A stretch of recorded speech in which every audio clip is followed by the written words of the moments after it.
Hey there guys, it's Anthony here from Cutting Edge Guitar, and in today's video we'll be carrying on our series of better guitar soloing videos, and we're going to be looking at how to use intervals effectively. Let's get right into it.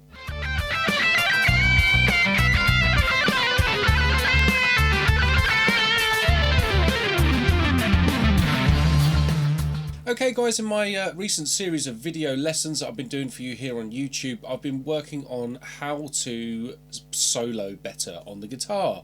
And so far we've covered the solo journey, how you will build your solo.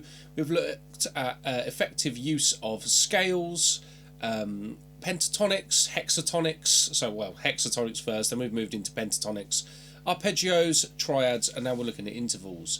The method that we're going through here is something that I call the scale pyramid. It's taking 7-note scales, modes, that sort of thing that you can apply to a specific chord, and then extract from your 7-note scale 6-note, 5-note, 4-note, 3-note, and then 2-note options. There's loads of stuff about that at Cutting Edge Guitar, but I will talk to you about that later. Let's get right into the lesson for now. So, using intervals is something I get asked about a lot, because many of my students will be in a position where they are trying to break away from just doing things like this, playing straight up and down scales. And what they want to do is they want to inject some intervallic interest, some interval leaps and all that sort of thing.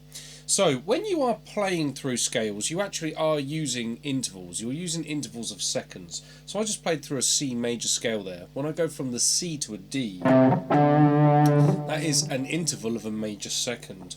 When I go from the D to an E, that's also an interval of a major second. But when we go from the E to the F, that is an interval of a minor second. That's the Jaws interval. So the thing is with that, playing seconds is basically playing through adjacent scale tones. So if I was just to go up through C major and just mess around with it,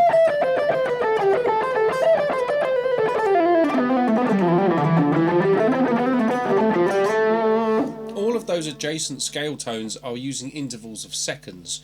Now, there's nothing wrong with using seconds, but obviously if we blend them with other intervals, we can develop much more interesting sounds.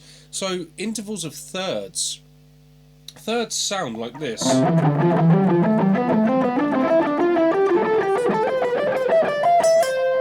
And the first way that you get used to doing that sort of thing is by playing your scale shapes in thirds. So I just went up it in thirds. If I now go down it in thirds, it sounds like this.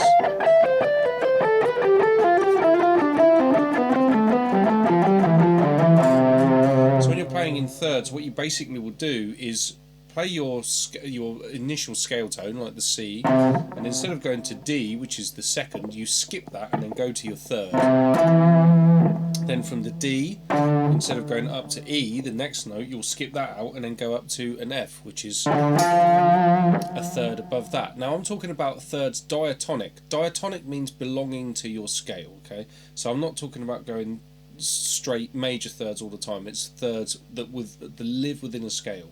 If any of that stuff doesn't make any sense to you whatsoever, again, there's loads of stuff at Cutting Edge Guitar, tutorials, courses and all that sort of thing that will deal with all of that stuff for you, so check that out. Links are in the description.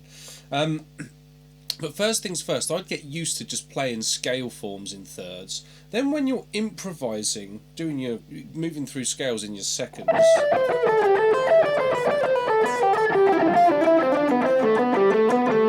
like I did there, I just went from playing standard scale passages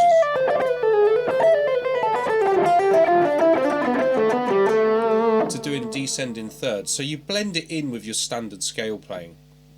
Now the thing is with that, you don't want to do that just with thirds, you want to do that with fourths, fifths, sixths and all sorts. So you can play through scale forms in various other interval jumps. So if I was to play my C major scale now in fourths, I'd do something like this.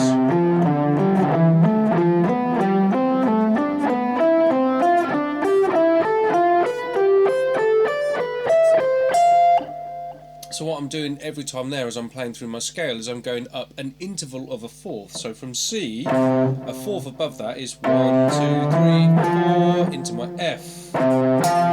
From D to G, from E to A, etc. So you play through your intervals, play through the scales like that, and then you can start again. If you go through seconds, play in thirds, and then go fourths, you can start blending them in. Now, fifths and sixths, as you start getting up to bigger interval leaps, they're quite difficult to play positionally, but everyone knows fifths, right? Anyone who can play a power chord knows what a fifth is. That power chord interval is of a fifth. And if you're listening to this thinking, I'd never thought about that, well, anytime you look at a chord diagram and it says G5, D5, C5, that's why it's called a C5, because it's an interval of a fifth. So one of the ways that I like to use these kind of intervals, I like to use them in a linear fashion. And what I mean by linear, playing them along the length of strings. So if I was to take notes on the B string, I'll stay in C major for this, I'm starting at an E. A diatonic fifth above my E will be a B, above the F will be the C, above the G will be a D, above the A will be E. You do this all the way through. The only one that's got a slightly different fifth in major scale modes, the B in the key of C will have a diminished fifth. But what you can do with that is you can play these ideas along the length of your strings. It sounds really interesting, like this.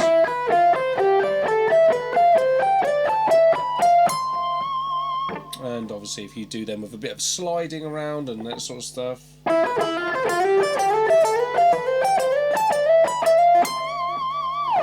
Etc, etc. So you can do that with your sixths, you can even do it with sevenths. But what I would start doing is I would start trying to incorporate those various different ways that you can take the intervals in with your general scale passages. And of course, like, just add those kind of things in with some of the pentatonic ideas that we talked about, some of the hexatonic ideas that we talked about, play an arpeggio and all that sort of stuff. You go in all of these different directions and you develop some pretty interesting soloing textures. Okay guys, that's it for this lesson for the moment. What I want to do just before I go is I want to tell you about my high intensity guitar technique complete book series over here. At the moment that is available at Cutting Edge Guitar, bundled with my Cutting Edge Guitar Masterclass. When you buy the entire Cutting Edge Guitar book series, which is huge, it has over 500 examples in the whole thing and it's absolutely massive. When you buy it with the masterclass, you'll get 20% discount on the whole thing. And what it does, it will, on the through Cutting Edge Guitar, it contains PDF, extra PDFs just of the exercises. You've got guitar profiles, downloadable audio, video lessons, and way more. It's a really comprehensive product. So if you're enjoying the stuff that we've been doing in this guitar soloing series and you want to get all your technical concepts down, learn your fretboard better and all that sort of stuff, everything is in that product there. Okay guys, that's it for this lesson. Thank you so much for watching and I will see you in the next one.